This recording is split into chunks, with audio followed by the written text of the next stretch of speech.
Halo sobatku, dimanapun kalian berada, gimana kabarnya? Semoga kalian dan keluarga dalam keadaan baik-baik saja ya. Kali ini kita akan membahas Donghua Immortality Season 2 episode 6 yang tayang hari Sabtu ini. Namun sekali lagi Mimin ingatkan, ini hanya sekedar bocoran spoiler yang episode rilis tanggal 5 Agustus 2023. Jadi, jika narasi dan video berbeda, mohon dimaklumi ya. Untuk kalian yang penasaran tentang cerita Immortality Season 2 episode 6 ini yang tayang 1 minggu sekali, oke, langsung aja kita ke ceritanya, gas.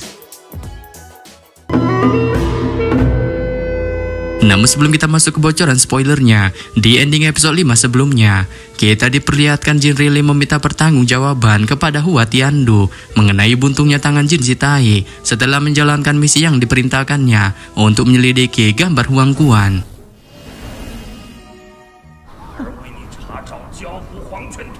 Yang mana dalam pelaporannya itu, dua bocil jigong pelayan dari Hua Tiandu segera menghentikan penindasan yang dilakukan Jin Riley dengan mana membesarkan Jin Zitai putranya yang menurut keduanya terlalu cupu karena dengan mudahnya kalah saing melawan Pang Han sampai-sampai tangannya buntung yang notabene murid luar sekte plus mantan budak lagi. Bahkan keduanya juga menyangkal semua tindakan ini dilakukan Jin Zitai untuk melawan siluman dewa, padahal dari kenyataannya hal ini semuanya dilakukan oleh Pang Qingsu.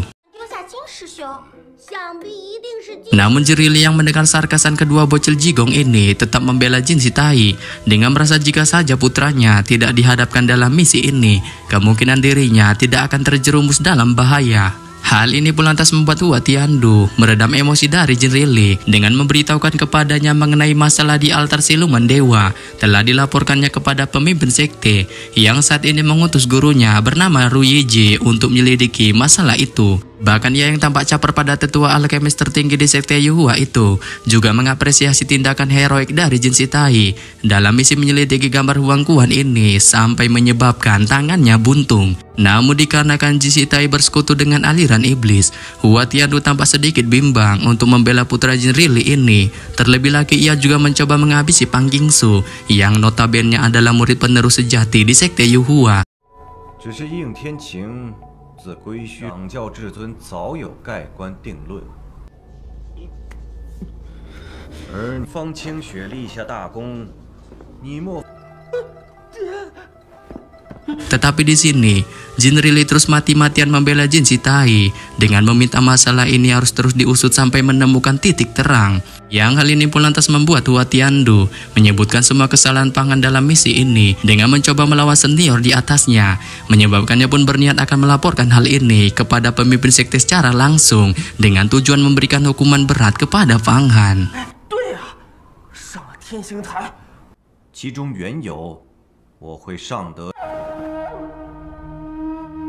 Sementara itu di TKP Pang Han, ia yang ingin menjadi murid dalam pun bergegas OTW menuju kuil dewa guna mendaftarkan dirinya.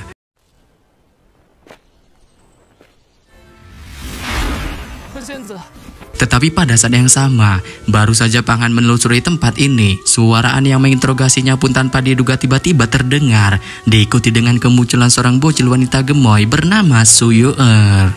Nah, ini dia bocoran spoilernya. Setelah Pang Han tanpa diduga bertemu dengan seorang bocil wanita gemoy bernama Su Yu'er, Pang Han pun dengan cepat memberitahukan mengenai kedatangannya ke sini untuk mendaftarkan dirinya mengikuti kualifikasi menjadi murid dalam. Yang hal ini pun lantas membuat Su Yu'er yang mendengarnya perlahan mengamati penampilan Pang Han dari atas ke bawah sebelum kemudian meminta kepada mantan budak itu untuk menunjukkan sesuatu yang dapat dipercayainya jika dirinya merupakan seorang murid luar dari sekte Yuhua. Dan mendengar permintaan Su Yu'er, Pang Han pun dengan cepat mengeluarkan tusukan tulang syura yang mengeluarkan kilau cahaya hitam di tangannya sehingga segera menarik perhatian dari Su Yu'er yang menyebabkan keterkejutan pun segera terpancar di wajahnya saat ia kemudian menjulurkan tangannya dan meminta Pang Han untuk menyerahkan tusukan tulang syura itu kepadanya, yang menyebabkan Pang Han pun dengan cepat menyerahkan tusukan tulang syura itu. Serta setelah menerima tusukan tulang syura itu dari Pang Han, Su Yu'er segera mengeluarkan kedua jarinya serta dengan lembut menjepitnya seolah-olah ia bermain dengan sebuah sumpit sehingga menyebabkannya pun perlahan memunculkan kegirangan di wajahnya. Sontak saja, melihat Suyuer dengan gampangnya memegang tusukan tulang Sura miliknya, Pang Han pun spontan menunjukkan keterkejutan di wajahnya. Dengan tidak menyangka bocil gemoy itu dapat dengan mudahnya memegang benda mistik itu, menyebabkannya pun dapat memperkirakan bahwa kekuatan darinya tampaknya sangat tinggi dari kekuatannya saat ini. Namun baru saja Pang Han memperkirakan hal ini, Suyuer pun kembali lagi mengamati tubuhnya dari atas ke bawah, tampak seolah-olah mencoba mendeteksi dengan jelas kekuatan apa sih sebenarnya yang ada di dalam tubuhnya, sehingga membuatnya dengan brutalnya menghabisi sebiji Sura dan berhasil mendapatkan tusukan tulang Sura. Tetapi setelah pengamatannya sejenak, Suyuer pun segera menarik kembali tatapannya dan melemparkan tusukan tulang Sura itu kembali kepada Pang Han. Sebelum pada akhirnya, ia pun langsung mengajaknya menuju ke dalam internal kuil dewa. Saat Pang Han yang melihatnya pun dengan cepat mengikuti di belakang. Sehingga pada saat yang sama, setelah perjalanan beberapa menit dengan melewati 9 belokan, sebuah danau dan juga paviliun, sebuah bangunan megah pun segera muncul di mata Pang Han, yang ternyata bangunan ini merupakan tempat diadakannya kualifikasi menjadi murid dalam, yaitu kuil dewa. Dan setelah dihadapkan dengan bangunan kuil dewa ini, Pang Han pun segera memasuki tempat ini, mencoba menelusuri dalamnya. Saat pada akhirnya ia dapat melihat banyak para murid berlatih secara keras di kuil ini, dengan diawasi secara siaga oleh beberapa tetua yang duduk di belakang meja, yang dari kelihatannya para murid ini sedang join untuk mengikuti kualifikasi menjadi murid dalam. Dan pada saat Pang Han dan Suyuer terus berjalan menelusuri ruang kuil dewa ini, sejumlah besar murid yang melihatnya pun segera melesatkan tatapan mereka ke arah Suyuer, sembari menanyakan dengan agak kepo kepada bocil gemoy itu mengenai siapa sebenarnya Pang Han. Tetapi di sini, Suyuer yang mendengar pertanyaan para murid kepo ini pun memilih tidak menanggapi mereka, dengan kemudian memutuskan untuk perlahan berjalan pergi menuju ke arah para penatua yang ada di dalam ruangan ini, dengan mencoba mengatakan sesuatu kepada mereka. Dan mendengar apa yang dikatakan Suyuer, seorang penatua pun spontan terkejut dan langsung berdiri, dengan kemudian memandangi Pang Han dan memintanya untuk mengeluarkan tusukan tulang Sura yang dimilikinya. Yang hal ini pun lantas membuat Pang Han yang mendengar permintaan para penatua ini pun segera mengeluarkan tusukan tulang Sura dengan tenang, sebelum pada akhirnya menaruhnya di atas meja besar. Sontak saja, melihat tusukan tulang Sura ini di atas meja, para penatua pun spontan memunculkan raut wajah terkejut terheran-heran saat tangan mereka segera memegang tusukan tulang Sura itu. Dengan beberapa dari mereka spontan memandangi Pang Han menggunakan tatapan tidak percaya. Yang hal ini pun lantas membuat mereka hanya bisa mengakui tusukan tulang Sura itu memang asli, menyebabkan mereka pun pada akhirnya menerima Pang Han untuk mengikuti kualifikasi ini menjadi murid dalam. Serta melihat Pang Han layak mengikuti kualifikasi, seorang penatua pun memberikan botol kecil ramuan spiritual dan kartu gio kepada Pang Han, sebelum ia kemudian melambaikan tangannya untuk membiarkan mantan budak itu turun di ruangan kuil dewa. Yang hal ini pun lantas membuat Pang Han segera mengambil barang-barang yang diberikan penatua itu, sembari mengucapkan kata terima kasih padanya dan juga Suyuer yang telah membimbingnya untuk memasuki ruangan kuil dewa ini, menyebabkan Suyuer yang melihatnya pun hanya bisa tersenyum dan sekali lagi memberitahukan kepada Pang Han mengenai penilaian murid dalam dan murid luar di sekte Yuhua pada kualifikasi kali ini yang terbilang cukup berbeda. Hal ini pun dapat dipastikan dari ribuan murid yang mendaftar, hanya ratusanlah yang bisa lulus dalam kualifikasi ini. Namun Pang Han yang mendengar info yang disebutkan Suyuer ini pun tidak melontarkan sedikit pun pendapatnya, melainkan hanya menunjukkan mode diamnya, sebelum pada akhirnya ia pun memutuskan untuk pergi dari hadapan Suyuer dan para penatua itu dengan memilih OTW kembali ke halaman kecil di sekitaran wilayah kuil dewa. Setelah berjalan di sekitaran halaman kecil kuil dewa dan berhasil menerima kuota pendaftaran untuk menjadi murid dalam, Pang Han pun memiliki 3 hari waktu luang sebelum memulai kualifikasi ini untuk menyesuaikan kondisi tubuh dan juga pikirannya. Ini menyebabkannya kemudian OTW pergi ke ruang pelatihan yang ada di kuil dewa dengan tujuan mencoba memulihkan kondisi tubuhnya.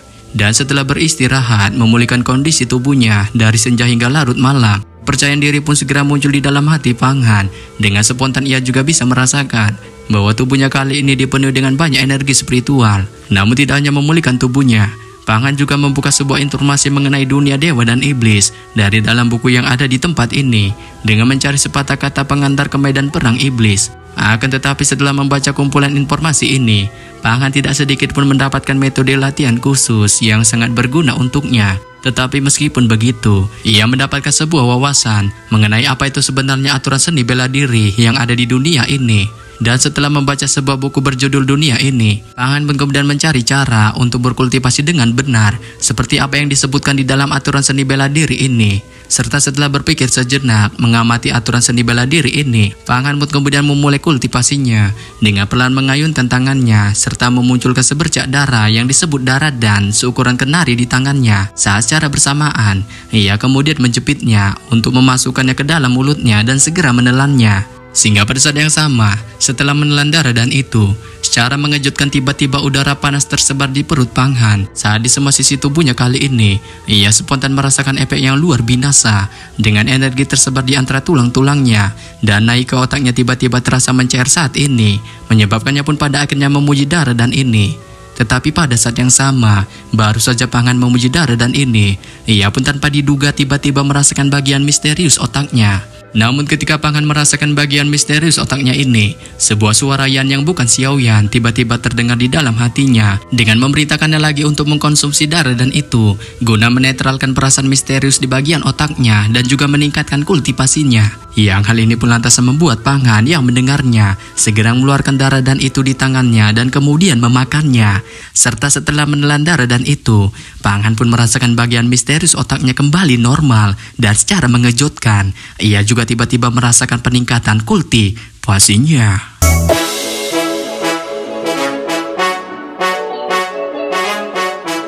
Yap. Sampai di sini saja saya menyampaikan bocoran spoiler Immortality Season 2 episode 6 yang baru tayang Sabtu ini. Akhir kata saya ucapkan bye-bye.